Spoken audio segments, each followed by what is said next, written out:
All right, welcome back, everybody. This is episode 3. So today we are going to dive into some twofers. So we're going to do, I think, 3 rounds of twofers and see where the conversation goes.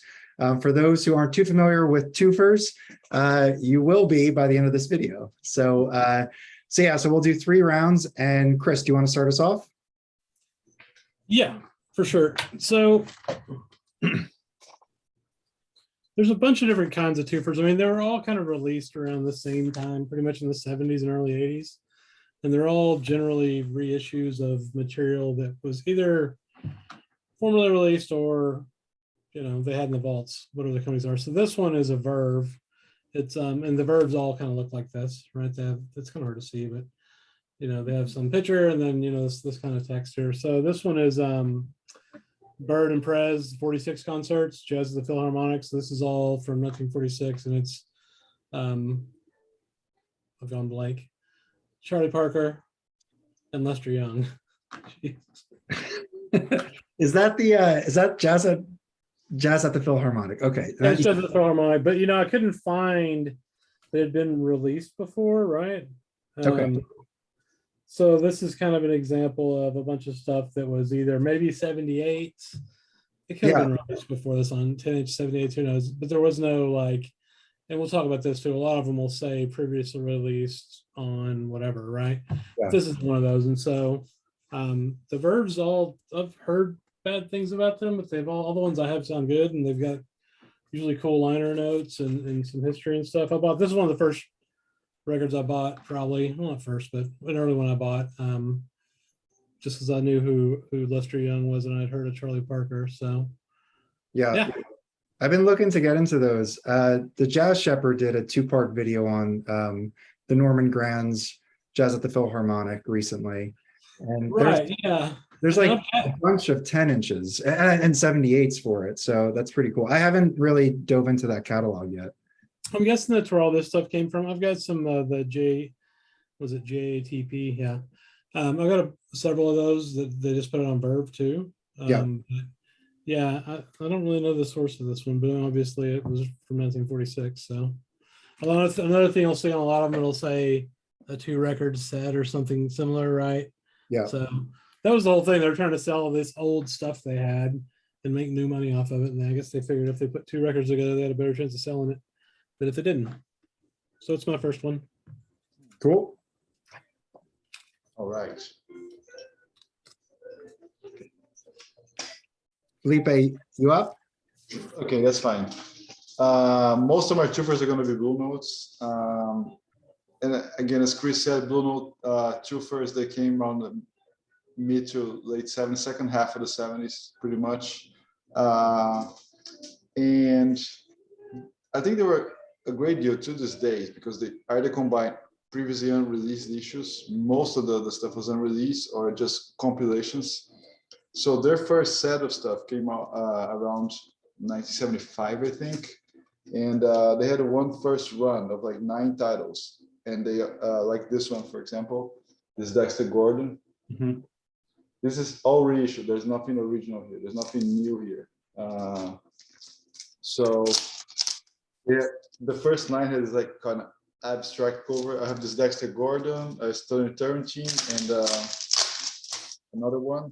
I can't remember which, but they all like that, I think. Yeah, but they all had this label here. This very typical Blue Note United Artists late 70s label, where it clearly says reissue CDs with a white B on a dark circle and the blue label.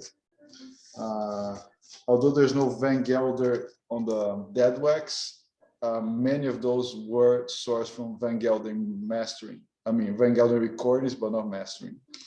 So usually that's an indication that they are really good records. They sound great with very few exceptions.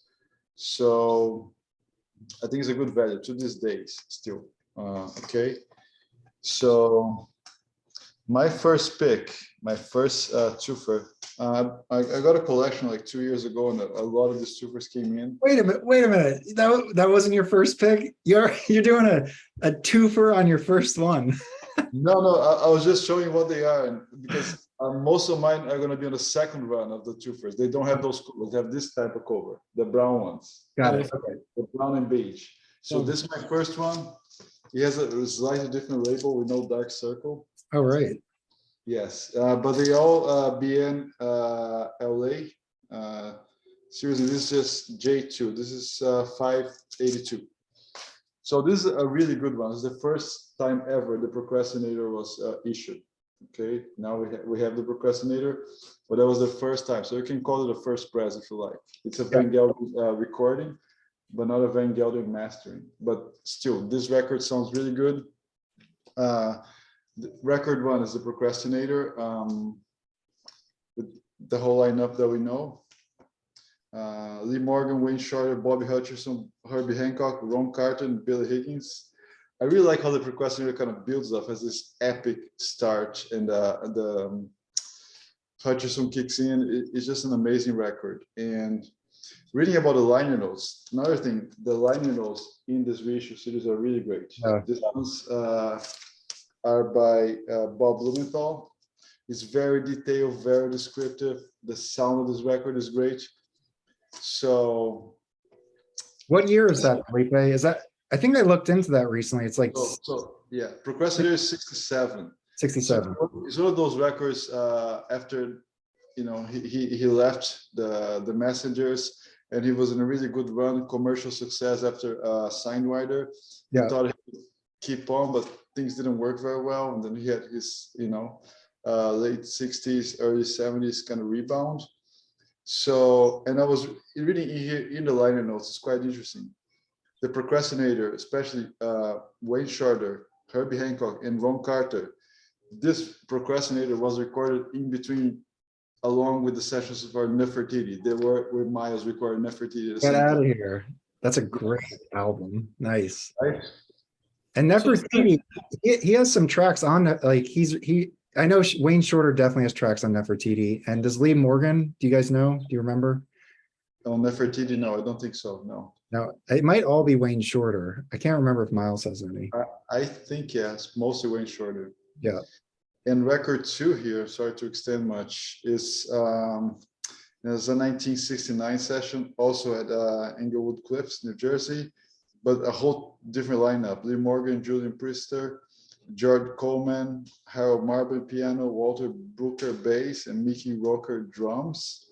And almost everybody here has writing credits. It's not like a Lee Morgan only record. And what kind of style is that? Because if it's after Sidewinder, but he's playing with Miles, like what could people expect from that?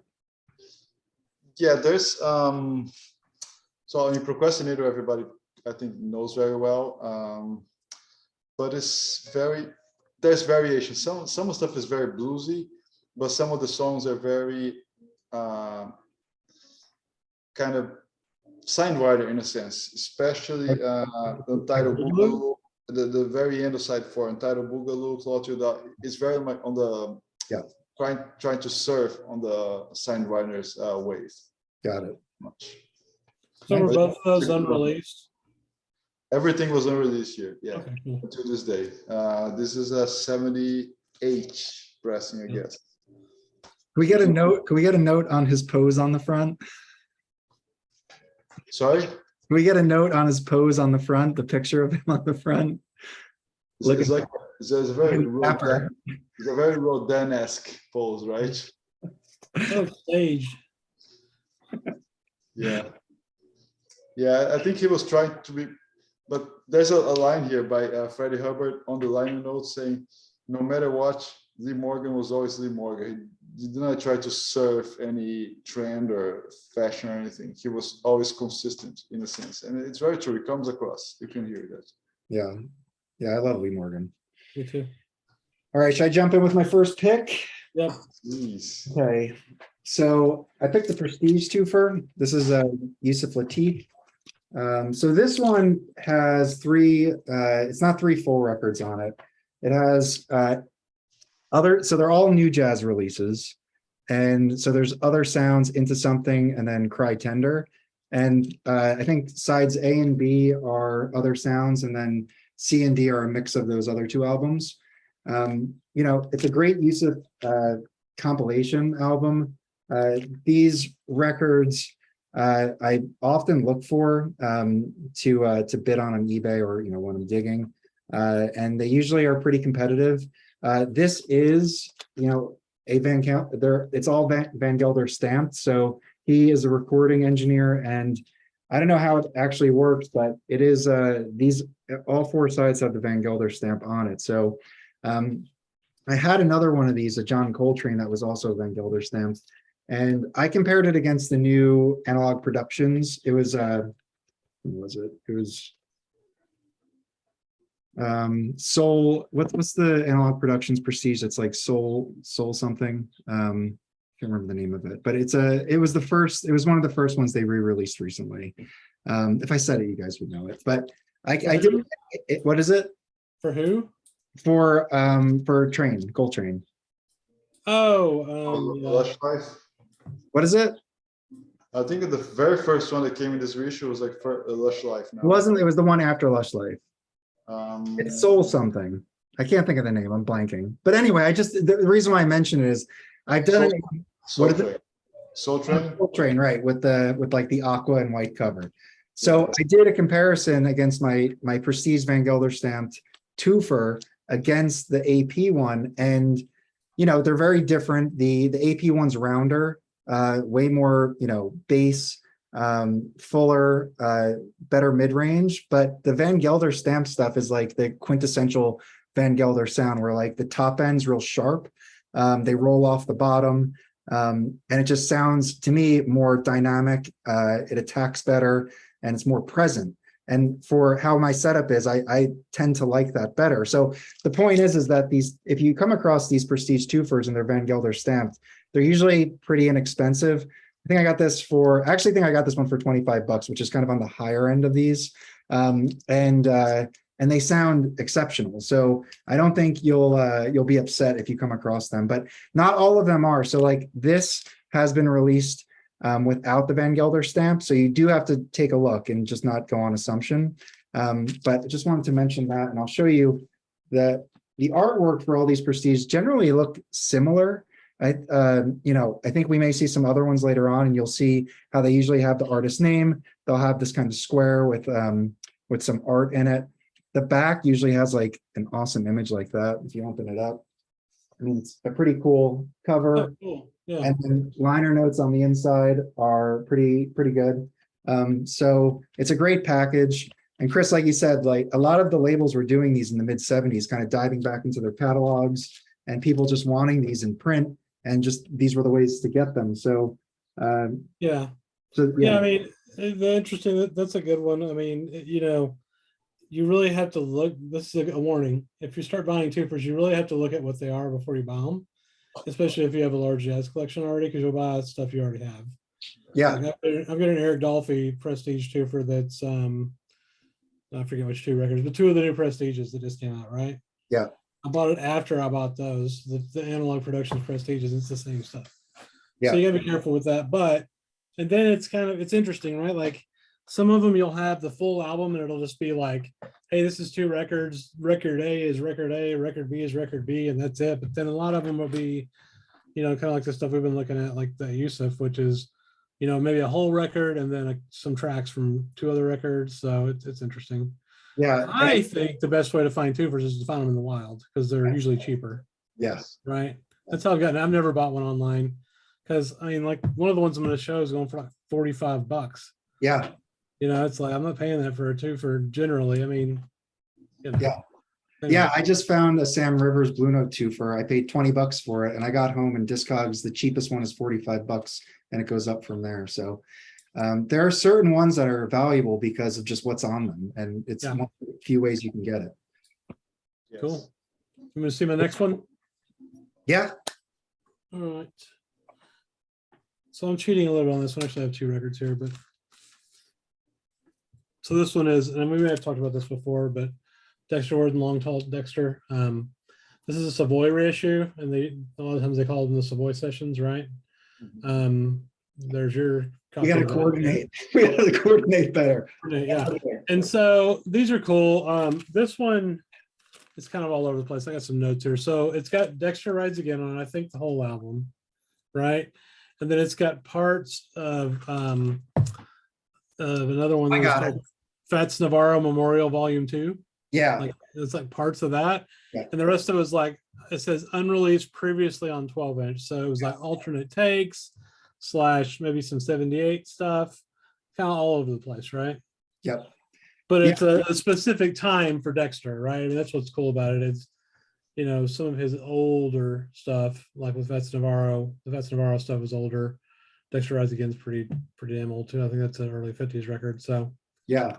It's a great pull. I mean, it does have the entire session from Dexter Rides Again. So I have multiple takes on here. So like there's 2 takes of Blow Mr. Dexter. And that pretty much takes up most of side A through C. And then end of side C through D is that those 4 tracks on the Nostalgia album, the Fats Navarro one, because this is a compilation as well. So this is just Dexter's stuff that they put on that. yeah, it's all his stuff because it's all named after him, it looked like, right? Like Dexterity and Dexter's Mood, Dexter's Riff. Yeah. Yeah, but it's cool. So yeah, so Twofers can also just kind of go into the studio sessions as well. So they kind of vary on what's going to be included in them. And then another one, which I think we looked at before, is just this is another Savoy reissue from about the same time period. It's just a single record, but these are out there. Like, it doesn't have to be a twofer. These labels have been reissuing their shit forever. Which one's that? It's called Hard Bop. Is that the Art Blakey one? No, it's Hank Mobley with Hank Mobley, right? Yeah.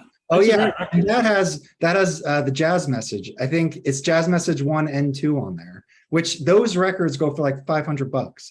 So for this, you know, I don't know what the mastering situation is, but it's an all analog cut, and you can get it for like $20. Yeah, So, I mean, you know, the master, you're talking about Van Gelder and all that. I agree. If you can find that, it's sweet. But if you can get any of these twofers and the music's interesting and it's $10, just buy it. Yeah. I came across, there was the John Coltrane one, Dark Africa. It's him and Wilbur something, and it was sealed $15. And I spent more money on a Blue Note Anthony Williams Spring. I left that because I just, I didn't want to kill my budget. But man, I like to think about that record. I want to like go back and get it. Those sessions, the Coltrane and Wilburson, they're great, and those Savoy cuts, although like late 70s, they sound amazing. Yeah, it's interesting. I mean, you talk about sound quality, right? Like, I've read some stuff about Savoys, some of them being kind of sketchy sounding. I've read something about Verve, but all the ones I have sound great. Yes. Yeah, I think they're good. I agree. Yeah. I read like, I wouldn't necessarily say they're audiophile or whatever, right? Like, yeah. Before I got into them, because I was looking for Savoy, and the ones that I want are generally really expensive. So I started reading London Jazz Collector and what he thought about the reissues. And he said that even though they got, in many cases, Van Gelder back in the studio to reissue those from his tapes, that they still don't sound very good. So, that kind of put like a tinge on it for me, but I ended up picking it up based on your recommendation. I got that Lee Morgan one, A1, and that totally like completely blew that out for me. So now I just pick them up when I get them. They sound great. Yeah, I think so too. The sound on those is very clear and crisp, and they sound big. Mm-hmm. Yeah. I will say I'm not a huge fan. I know this is like, does not matter. Let's see, is this it? I'm not a huge fan of the label. It's like the Savoy, and it has like the instruments around it. It looks kind of cartoonish, but let me just show it so you guys can see. But like the label itself, like compared to the original Savoy label. It's fair. It's the 70s, man. What do you want? Yeah, exactly. Yeah. Kind of reminds of the Disney cartoon where they're playing the band, and I think Donald Duck. And exactly. Yeah. Very cartoonish, yes. So. What you got next, Felipe? Okay, so next I'm going to continue in the Blue Note catalog. Still a Blue Note twofer, and I come every often back again to this record. I think it's one of the best live records you can get. Oh, yeah. That's the live messengers. And you have 3 sessions here, 61, 62, and then a 54 one. So session 1, side A, is the Village Gate in 61. Sides 2 and 3 was a Renaissance in California in 62. They have the same lineup, okay, which I'm gonna go. And side D is one of the Birdland in 54, which according to the liner notes, the messengers only not even called the Art Blake Jazz Messengers yet. Well, were they the live at Birdland Blue Note volume 1 and 2 10-inch records? Is that the same thing, or is that like an alternative take? Let me go through it. I don't think so. No. Let me Okay. just. I'm gonna double check on that. I have some notes here. Mike, let me check. Yes, the 54. Yes, it is. Okay, so that was real. That's the 10-inch, like volume 1 that's on there on side. Yeah. So pretty much that is like a Clifford Brown, Lou Donaldson gig, and Yeah. was there. Oh, So and that was one of the first times the thing was fully issued, a new recording by Clifford Brown till then.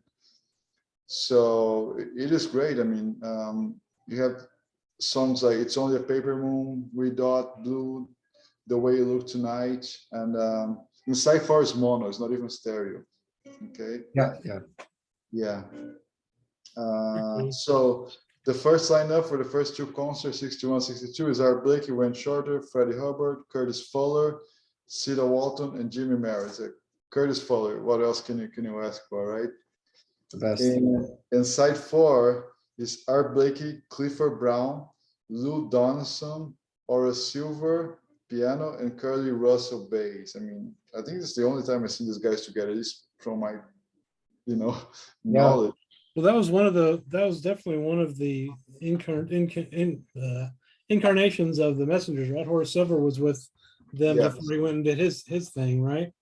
Of course, yeah. So the liner notes here, I buy Ira Gitter.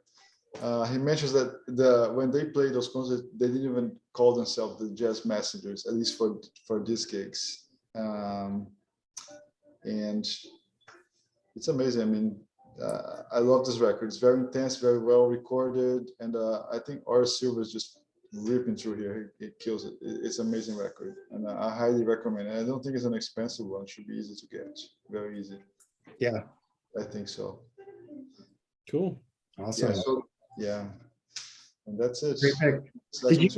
Did you show the gatefold? Was there any photography or anything? There's the one on the cover, which is repeated in the back. Yep. Yes, there is. There's one here. Oh, nice.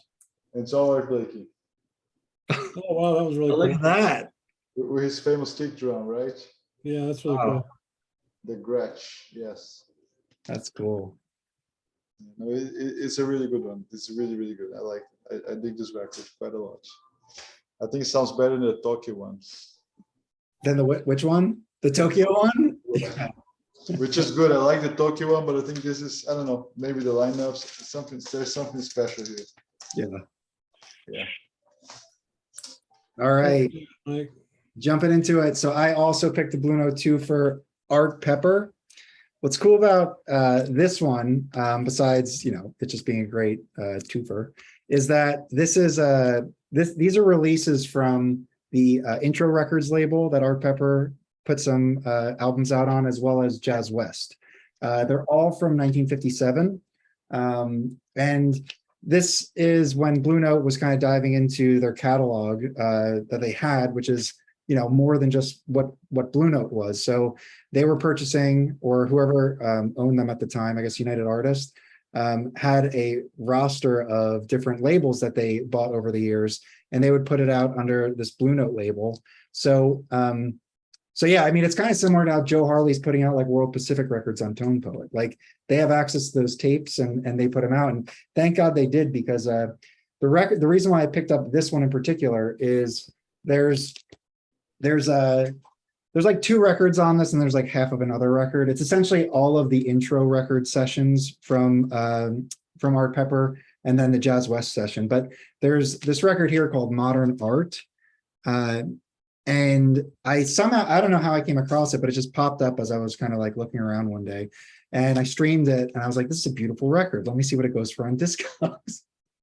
So there are 3 available right now on Discogs. Let me tell you how much it goes for. Let's see. Okay. So the cheapest one is a VG. Okay. It goes for $1,150. That's in the US. So another $5 shipping. The second cheapest one is also in the US. It's G+, and they're asking for $2,000. And then there's another one that's in Spain, and they're asking for close to $3,000. So, it's a record that was reissued. I think it was reissued on the Score label, and those go for a few $100s. But still, it's a very expensive record. So when I started like looking around, this Twofer popped up, and I saw that they released the whole record on sides like C and D on it. So I picked this up from Jazz Record Center in New York City for $15. It had the shrink on it still. I have the shrink in here, and it still had like the hype sticker on it and whatever. So I was able to get this, and all analog. It sounds great. It's got Jazz West intro and intro records on it. Art Pepper. It's got a picture of him there. I think this might be the picture that they use on Jazzland, Felipe. No, I might be confusing that with another record. But anyway, yeah. So just sometimes they'll these Twofers, they'll go into their other catalogs and release them. And this one's really great. I mean, definitely recommend getting this Art Pepper one. That's cool. We were looking at another, I can't remember which one we were looking at the other day, but we were talking about this episode, and we found one, I think it was a Riverside and a Prestige together, right? I don't remember what it was, but the whole point is about the 70s, the conglomerations that were already forming, right? Mm-hmm. Like now there's Universal and Sony and whoever else, but they own in like Concord, right? And they own everything. That Art Pepper, that Modern Art, I've got a Japanese copy of that's on a Blue Note label. It's so weird. Oh yeah. But it's not Blue Note, but Blue Note owned it. So it's got like this weird, like, late Liberty looking Blue Note label on it with just a very strange number. Yeah, exactly. Yeah, I was streaming it, and yeah, it shows like the cover art on Spotify, and it does have like the Blue Note logo in there. So they've like took ownership of it. But makes sense. Yeah, and just on a detail, the one that you show is like a reissue. I have some other reissues like that. They actually say at the top, Blue Note Jazz Reissue Series. Mm-hmm. Yes. And Twofer's like the Art Blake, it just says Jazz Classic Series. Yeah, I was fixing to mention that. I guess there were 2 different series, right? Yeah. The catalog numbers, they fall, the BL, LA, whatever, but JH, but yeah, there is a difference there in the way the artwork is. And the labels were different. That was the white B, right? On those? Yes. That's white B. Yeah. And the other one has the reissue. Circle. Yeah, it's the Dexter Gordon has it. It's a white B, but it's got the circle around it. Yeah. So it's a little different. Cool. Whose turn is it? Mine? I can't remember. Yeah, you're up. This is, I think, our 3rd round. Yeah, so I've got 3 more next, actually. So I don't know. I might have just one extra, but I got some extra ones. this one's kind of cheating. So okay, I'm gonna back up a little bit. So these are milestone. Yeah, this one's weird because that is actually how you hold it. So these are both milestone Twofers, which are Riverside basically. Riverside turned into Milestone. I think they went bankrupt and had to make a new name. So these are cool. So one of them's called Piece and Other Pieces. That's this one, and then this one is the Village Vanguard Sessions. I'm going to show you one of these. It's kind of cool. The label's sideways on purpose, randomly, because if you open it, you get like this whole thing. Oh, that's the Bill Evans Trio album picture. Yeah, it is. Yeah. Which is funny. Well, yeah. So. Or Portrait and Jazz, sorry. Yeah, exactly. Well, these 2 are actually, so let's see, the Village Vanguard Sessions, right? Which is this one. Yeah. It's actually Waltz for Debbie and Sunday at the Village Vanguard, like just straight up to the two records. That's Right. awesome.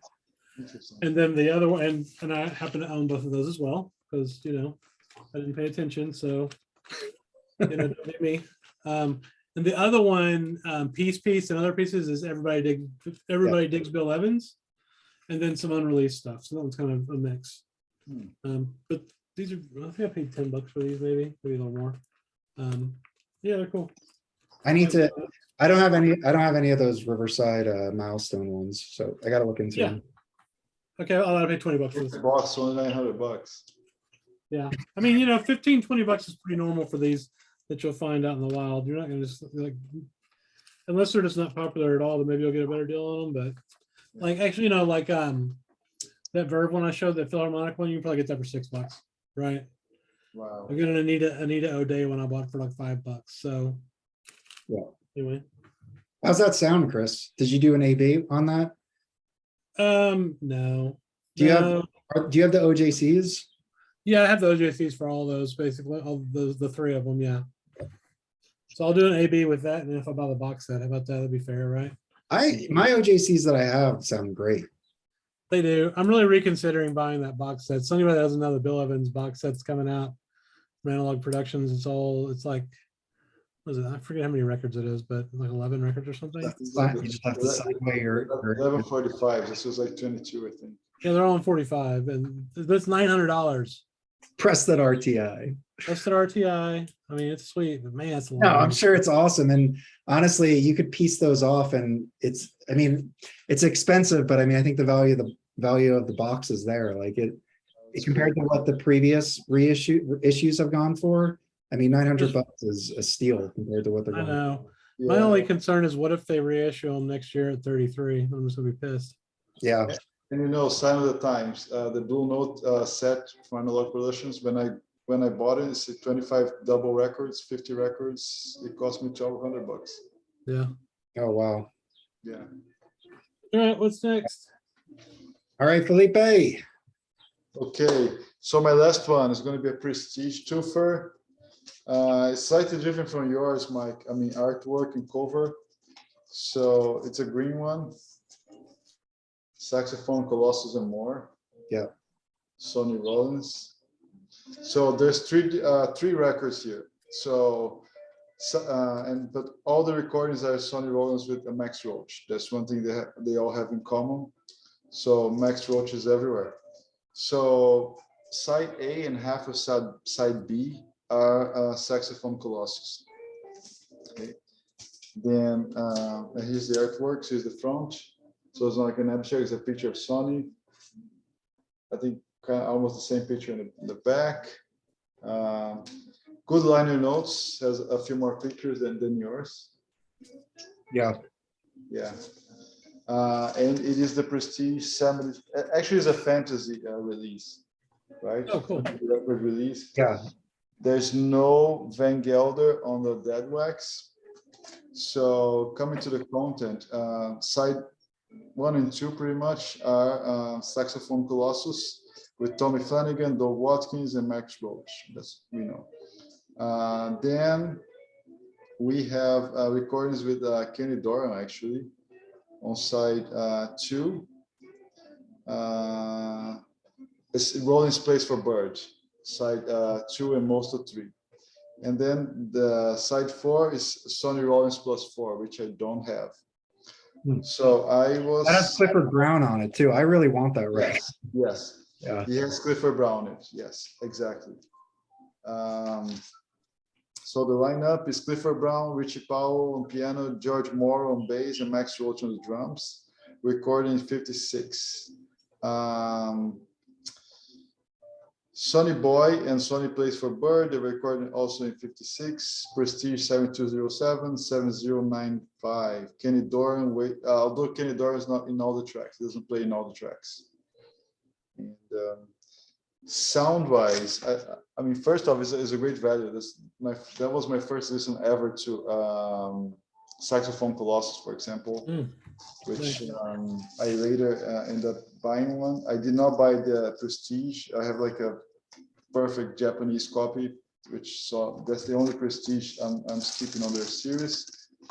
So I didn't do an A/B comparison with that one. I did an A/B comparison with Sony Plays for Bird, the analog productions. It's kind of hard to say A and B because it's mono and stereo. I found the Twofer here is very clean sounding. Everything is really well defined, has a good stereo imaging both sides, but it's a little lean on the low end. The bass is not as lush. And when they blow the horns, you don't get the detail, that air, the extra air when they're blowing, that whole thing. But still, I think it's a great value. It sounds really good. I don't have an OJC saxophone Colossus or the AP compared to my Japanese. Yeah, of course, it's not going to be the same, but still, it is really good. I think it's a great value, and that was a very cheap record. Yeah. Yeah. Awesome. You can't go wrong with Sax Colossus. It's my favorite.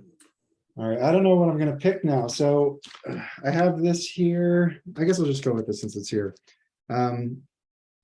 This I picked up over the weekend. I went to a flea market. I picked through every single record that was at the flea market. And finally, the last place all the way in the back, this guy had a little bit of jazz. And what did he have that I was interested in? He had some Miles, like original stuff from the second Great Quintet. I can't remember what exactly. Sorcerer, yeah, Sorcerer. That was second Great Quintet, or is that after? Since I think that's electric, so it might be after. But anyway, I found the Sam Rivers. I asked the guy if he'd take 15. He said 20. I said deal. I don't have any Sam Rivers. I know that there was a Tone Poet that I missed out on, so I'm waiting for that to come back in print. But in the meantime, I picked this up. And there's 2 records on this. It's actually one Sam Rivers record and then one Andrew Hill record that Sam Rivers plays on. Oh, cool. So, I print these out just because I like to have them when I listen. But so both of these were previously unreleased when this came out. So since then, I think, what's the year on this? So in '86, this came out on LP, and it's the Sam Rivers Dimensions and Extensions, and then this Andrew Hill only came out on CD in 2007 called Change, and it features Sam Rivers on it. And I listened to it straight through. It's challenging for sure. You are not tapping your toe to this. That's not what this is about. It's tough stuff to listen to. I enjoyed I enjoyed for what it is. I like to be challenged. You need a particular mindset. I definitely need to kind of be alone. Like, I'm not going to put that on when I have family over. I need to kind of be able to kind of blast it and kind of just listen to it. But yeah, I mean, I think it's really good. I would recommend it. And they lack some imagination on the cover, right? What's that? Yeah, no, that's what I was wondering. It looks just like that. Yeah, it is. It's very similar. Right? Oh, yeah, I guess it's not the same, but it's very similar. Yeah. What year did it? What's the catalog number, and do you know the year that came out in, Felipe? The Pizza Loca, let me see. That's a badass record. 65. 65. Okay. Yeah. So these were the recording sessions for both of these.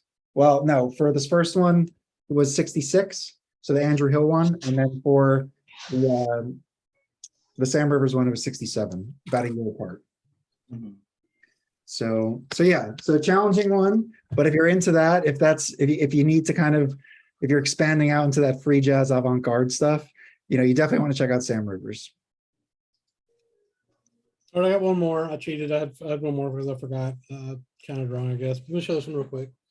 So this one is my Blue Note one that I was going to show. It's the only Blue Note. Well, actually, it's not true.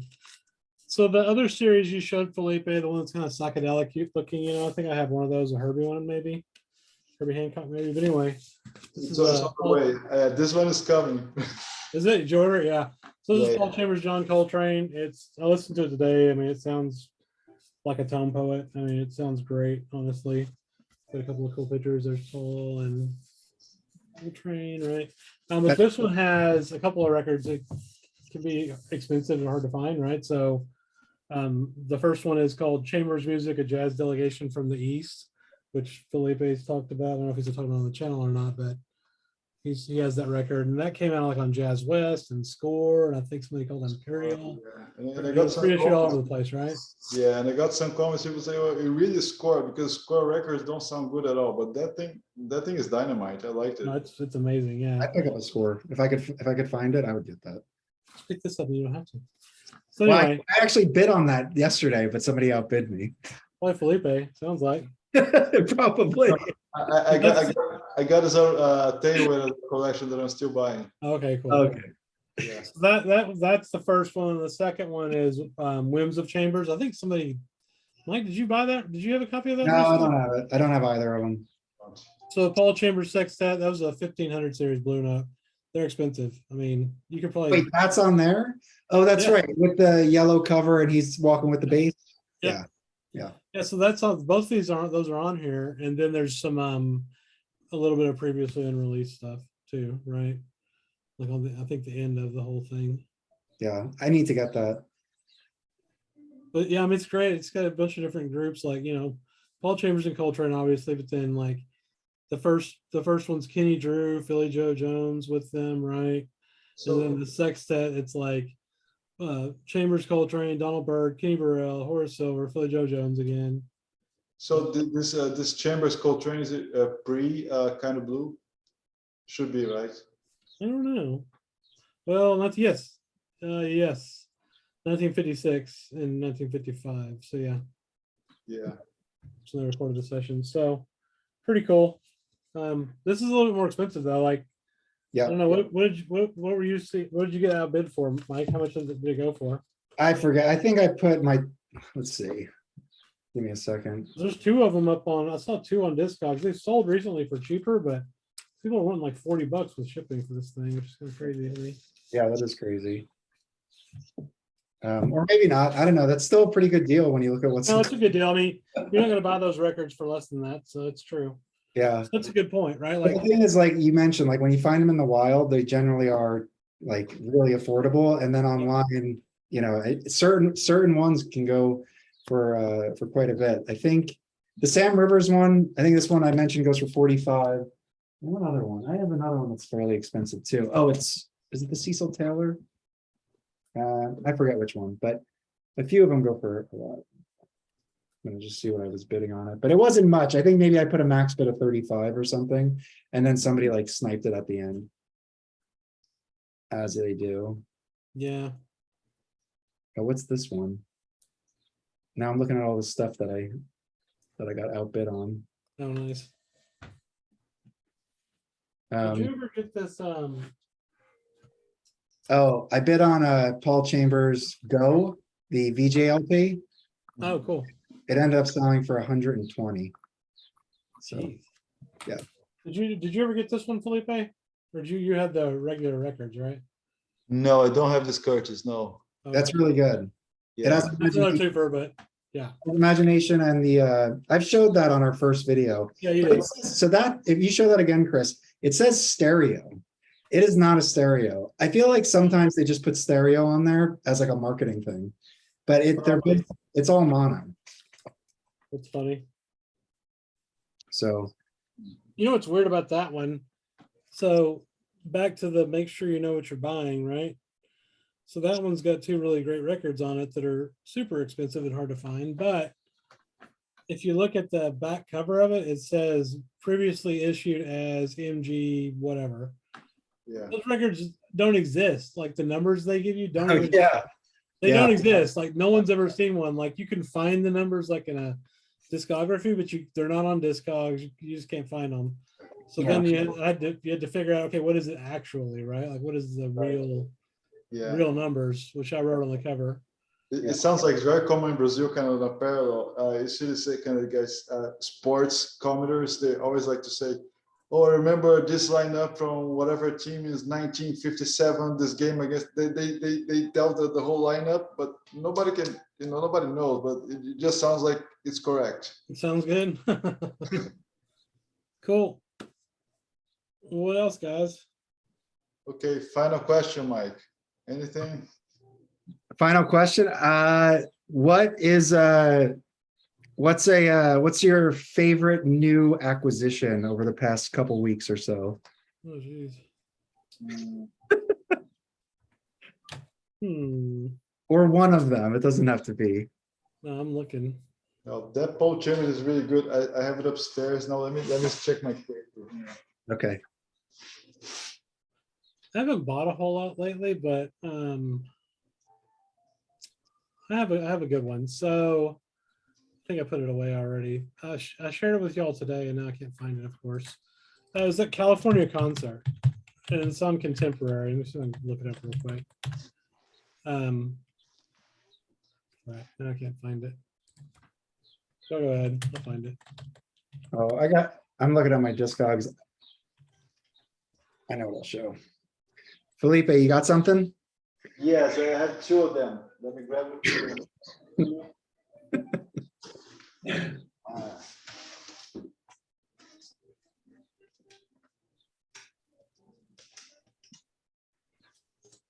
Oh, this one just came a couple days ago. Okay. Still not available, but whenever it's available, get it. Oh, Right. yes. That's the latest Sam. It's not a new one, it's a rerun, but it does sound great. And it's a Dernier Message de Lester Young, and it was actually his last session. He recorded this in France. When he got back to the US, he died. Oh, Is that the man. one that has the 10-inch too? He has a 10-inch, yes. I don't have it right here, but yeah, he has a 10-inch as well. That's cool. Hey, guys, So- I'll be right back 1 second. I just gotta, Gotcha. So, Chris, it was recorded in March 4, 1959, Barclay Studios. He was playing gigs at the French Blue Note Club. He was playing every night with Kenny Clark, Jimmy Gourlay, and René Outrager. That's awesome. For this session, the American bassist Jamil Nasser completed the lineup. 2 weeks after this recording, March 19, after some hours arriving in New York, he died by a heart attack. That's why he was called the President. Yep. That's cool. I can't wait to get that. And it's great. Yeah. And it's very fresh, amazing. Get it. Just got Yeah. today. This is dynamite. You're just bragging with all the new releases no one else has. yeah, man. So have you Well, listened to that one I Saturday think- night yet? I don't have Chad Baker singing. Look at The Saturday night is shipping on Elusive Disc. It's still pre-order, I think, everywhere. yes. Yeah. One thing I figure, I mean, Elusive always ships Impacts first, and if you look at read the back here, Impacts Records, a division of Elusive Disc, so they're the first ones to ship Impacts always. Oh Yeah. wow. So they own Impacts. I didn't Yeah, realize I that. I think think so. it's like how Yes, MoFi owns Music Direct or vice versa. I think it's a vice versa, yes. similar relationship. It comes in an amazing booklet about how they set up the tour, how they recorded it, and how they found the tapes and work on them. That's Yeah. awesome. I can't wait to listen to that one. I missed out on the Friday night one. Do you have that one, Mike? Yeah, it sounds Yeah, amazing. pick that up. You can hear like center, left, and right where each one is sitting. It's just crazy. I was watching Mike Esposito from the In Groove, his review of it yesterday, and I have it in my cart now. So I don't have Friday, but it sounds like it's not like a prereq for that one at all. Yes, I've been to this club, the Warfield. I think who I saw there, Lauryn Hill. It's such a small place. It's really good. Yeah. It sounds very intimate. It's right there. Yeah, spot on. Great record. Highly recommend. All All right. right, so I've got one that's not really fancy, but I listened to this today. I bought this, I don't know, a month ago. It's Bud Shank at Shorty Rogers California concert. So this was recorded in '85. It's a contemporary. Cost me $5. This was really good. Like they're just, I mean, if people don't know who these two guys are, I mean, Bud Shank was a huge West Coast guy forever, and Shorty Rogers was a big arranger. He put out all kinds of stuff on oh my god, I'm blank. Was it RCA? Right? No. Who did Living Stereo? RCA. RCA, yeah. He put Yeah. all kinds of stuff on RCA. I mean, he was an arranger, super famous, popular guy. Nobody knows who he is anymore, probably, but really cool record. They're just killing it on here. So yeah. Sweet. What's the label look like on that? Oh, oh, just it looks like contemporary though. Oh, okay. Very cool. Yep. All right, and mine is actually right behind me. I'm like obsessed with VJ right now. I feel like I've been sleeping on this label and I've just like discovered them, and they have some killer jazz lineup. So this is introducing Wayne Shorter. It's Wayne Shorter's first record. Who's the lineup? So it's Wayne Shorter, Lee Morgan, Wynton Kelly, Paul Chambers, Jimmy Cobb. And I have the Lee Morgan one. I forget what that one's called. It might be introducing as well, but the VJ It is. Lee Morgan one where it's like 5 pictures of him like standing on something. So that one has like a similar lineup with Art Blakey on drums.